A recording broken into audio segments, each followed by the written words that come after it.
Oke, selamat pagi, selamat siang, selamat sore, dan selamat malam teman-teman semuanya. Dan juga Pak Pur selaku dosen desain dan analisis algoritma. Jadi kami dari tim 7 sudah melaksanakan atau membuat tugas UAS dengan judul implementasi algoritma greedy untuk optimalisasi jaringan pipa air menggunakan algoritma Kruskal. Sebelum kami melanjutkan pembahasan mengenai tugas UAS kami bakal memperkenalkan diri terlebih dahulu. Jadi, perkenalkan, nama saya Kadek Tiasa dengan NIM 2301020040. Dan teman saya, Perkenalkan, nama saya Noyan Diantini dengan NIM 2301020064. Oke, perkenalkan nama saya Anggi Chandra Wiguna dengan NIM 230100221. oke, jadi itu dia anggota kelompok kami. Dan pembahasan pertama yang akan kami bahas yaitu mengenai latar belakang dari eh, tugas yang akan kami bikin, yang sudah kami buat, yang akan dibawakan oleh Anggi. Anggi, untuk waktu dan tempat dipersilakan. Oke, terima kasih untuk waktunya Bukti. Di sini saya akan menjelaskan latar belakang. Eh, Perencanaan jaringan pipa air yang efisien penting untuk menekan biaya pembangunan dan operasional. Tanpa perencanaan yang tepat, bisa terjadi pemborosan akibat jalur pipa yang berlebihan atau tumpah tindih. Untuk itu, diperlukan metode optimasi seperti algoritma Kruskal yang menggunakan pendekatan greedy untuk membentuk jaringan terpendek tanpa siklus, sehingga seluruh titik distribusi air terhubung secara efisien dan ekonomis. Oke, yang kedua itu, yang selanjutnya itu adalah permasalahan. Dan tantangan utama adalah menghubungkan semua titik distribusi secara efisien, aman, dan berbiaya rendah. Setiap jalur memiliki biaya berbeda, tergantung jarak, kondisi geografis, dan teknis pemasangan. Tanpa perencanaan yang tepat, sering terjadi pembangunan jalur tidak efektif, menyebabkan pembengkakan biaya. Jaringan tidak efisien juga menimbulkan masalah jangka panjang seperti biaya pemeliharaan tinggi dan kesulitan pengaturan alir air dan mempengaruhi stabilitas distribusi. Nah, untuk solusi, yang pertama itulah prinsip greedy. Algoritma Kruskal bekerja dengan prinsip greedy selalu memilih jalur atau sisi dengan biaya terendah pada setiap langkahnya. Yang kedua adalah proses pengurutan, dimulai dengan mengurutkan semua jalur pipa berdasarkan biaya dari yang terkecil ke terbesar. Yang ketiga, pencegahan siklus. Jalur dengan biaya terkecil dipilih satu persatu dengan syarat tidak membentuk siklus jika berpotensi siklus jalur dilewati. Yang keempat ada jaringan efisien. Proses berlanjut hingga semua titik distribusi terhubung sepenuhnya, menghasilkan jaringan pipa yang efisien, hemat biaya, dan sederhana. Oke, yang terakhir itu penyelesaian. Metode penyelesaian dimulai dengan memodelkan seluruh titik distribusi dan jalur penghubungnya ke dalam bentuk graf berbobot tidak berarah. Algoritma Kruskal kemudian diterapkan untuk menentukan minimum spanning tree atau disingkat dengan MST.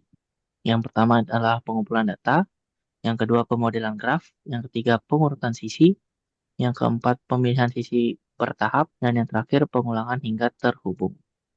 Oke, sekian dari penjelasan saya kembalikan lagi ke Bukti. Oke, terima kasih Anggi untuk penjelasan terkait latar belakang, permasalahan, juga solusi dan penyelesaian yang sudah kita rencanakan. Untuk selanjutnya kita akan masuk ke studi kasus agar lebih terbayang terkait penerapan MST di kehidupan sehari-hari yang akan dibawakan oleh Diantini.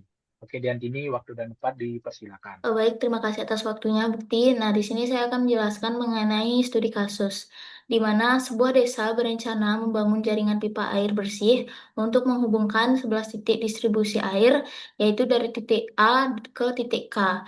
Tujuannya yaitu membangun jaringan pipa minimum yang efisien dan tanpa siklus, serta menekan biaya minimal seminimal mungkin.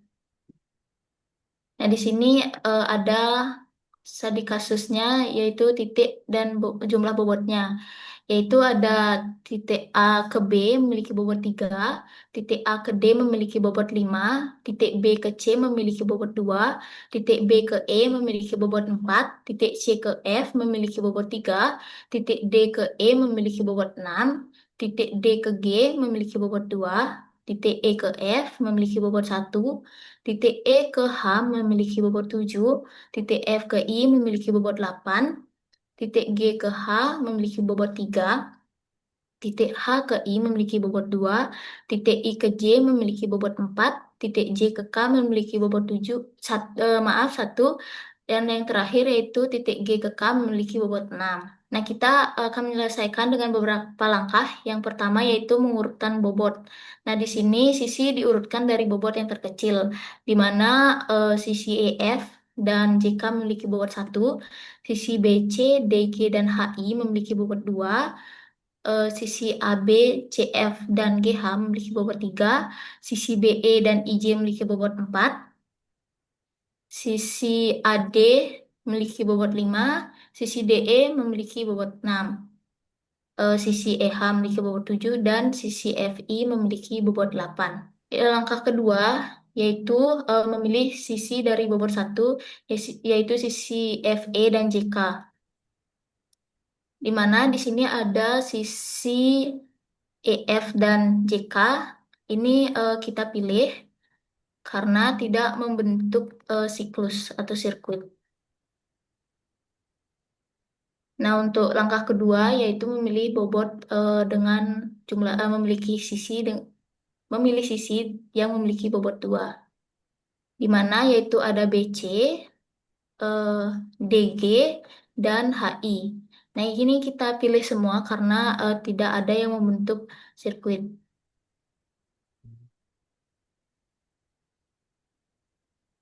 Langkah selanjutnya yaitu memilih bobot yang berjumlah 3, di mana yaitu ada AB, ada GH, dan ada CF.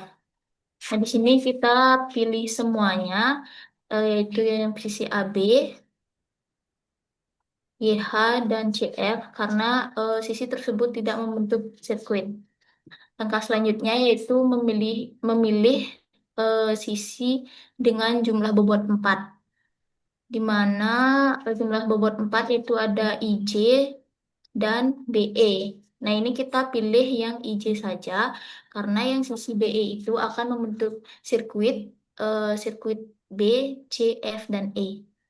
Nah, selanjutnya kita memilih bobot berjumlah 5. Nah, ini kita tidak pilih, mohon maaf, ini kita pilih karena ini tidak akan membentuk sirkuit.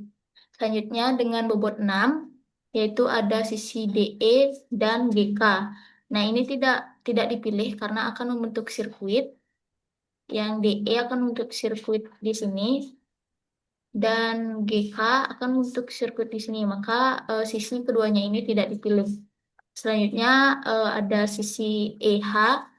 Ini juga tidak dipilih karena nantinya akan membentuk sirkuit di bagian sini. Dan yang terakhir ada sisi yang berjumlah bobot 8 ini juga tidak dipilih karena akan menim- menimbulkan sirkuit atau membentuk sirkuit di bagian sini. Nah, ini untuk hasil akhirnya seperti ini. Baik, selanjutnya yaitu saya akan menjelaskan mengenai sudut kutnya.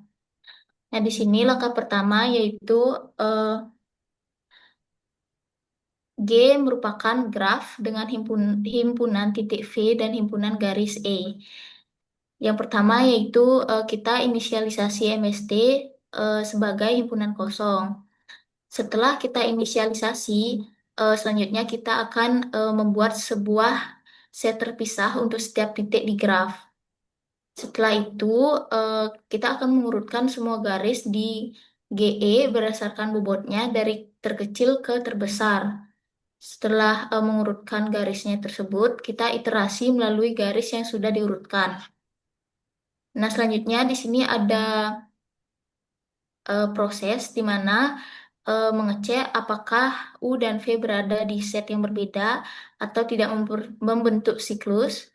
Jika berbeda, maka tambahkan garis ke MST. Nah, setelah itu gabungkan set dari U ke V. Setelah proses itu selesai, maka kembalikan hasil ke MST. Nah, sekian yang dapat saya sampaikan. Saya kembalikan ke bukti. Oke, terima kasih Diantini. Jadi itu dia studi kasus terkait penerapan MST untuk studi kasus membuat jalur pipa air. Kita bakal lanjut ke source code. Source code implementasi pembuatan jalur pipa air tadi ke codingan menggunakan bahasa Python, bahasa pemrograman Python. Oke, sebelum itu kita bakal ke flowchart terlebih dahulu sebelum ke source code-nya. Nah, seperti biasa flowchart kita mulai dengan mulai. Setelah mulai kita bakal membuat sebuah graf yang akan menerima inputan vortex dan edge. Setelah itu kita bakal inisialisasi MST dengan array kosong untuk setiap titik P di P, buat himpunan P-nya nanti. Setelah itu kita urutkan semua garis E berdasarkan bobot terkecil hingga ke terbesar. Setelah mengurutkan, kita bakal mengecek apakah pin set U tidak sama dengan pin set P. Jika ya, kita akan tambahkan garis U V ke MST dan gabungkan himpunan dengan union. Dan jika tidak, kita akan mengecek kembali apakah set selanjutnya itu tidak sama dengan. Apakah pin set U dan tidak sama dengan pin set P. Nah, setelah kita menggabungkannya, kita akan cek lagi apakah MST-nya sudah V kurang 1. Kenapa V kurang 1? Karena salah satu titiknya akan kita gunakan sebagai root. Jadi nantinya prosesnya akan mengulang sampai jumlah MST-nya itu kurang 1. Karena satunya bakal digunakan sebagai root. Begitu terus, jika ya kita akan tampilkan di MST, dan jika tidak kita akan mengulang langkah yang sama.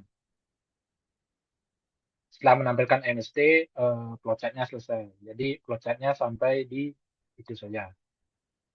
Setelah flowchart, kita bakal lanjut ke codingannya menggunakan bahasa pemrograman Python.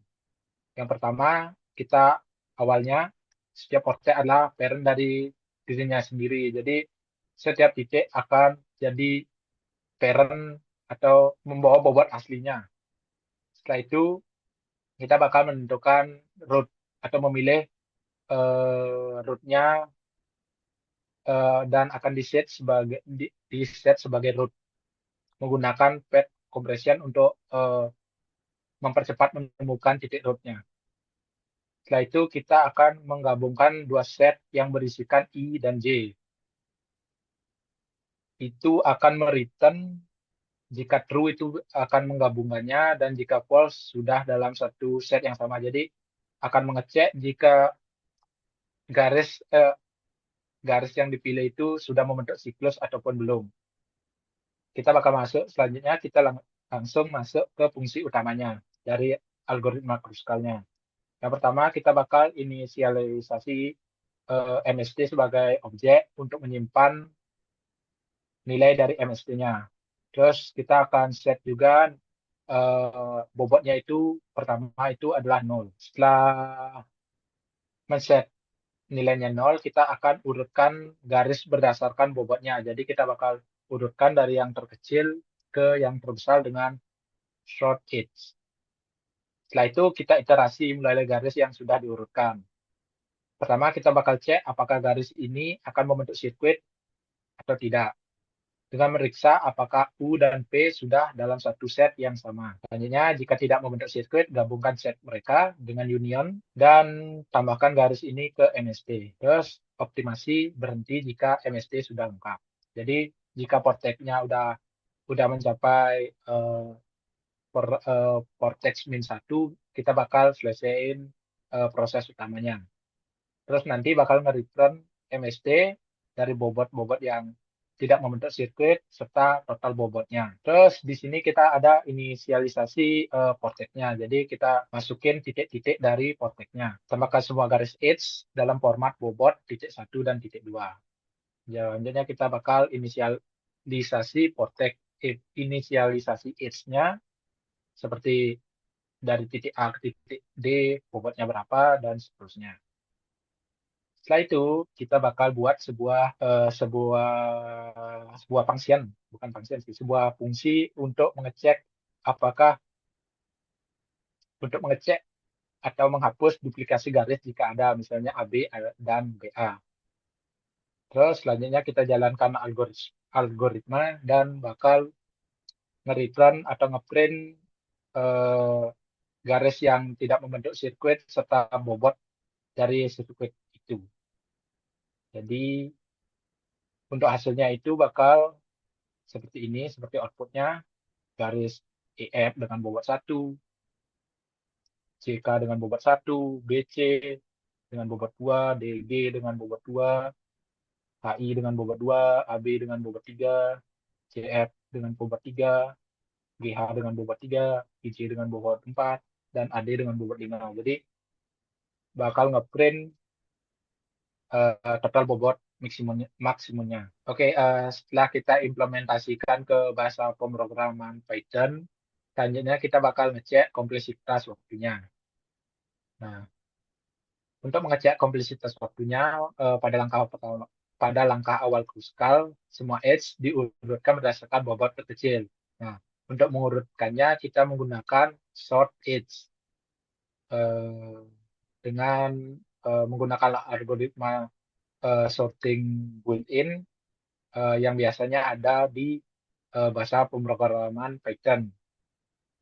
Jumlah elemen yang disortir adalah H atau E. Nah, kompleksitas waktunya adalah big O, E, log E.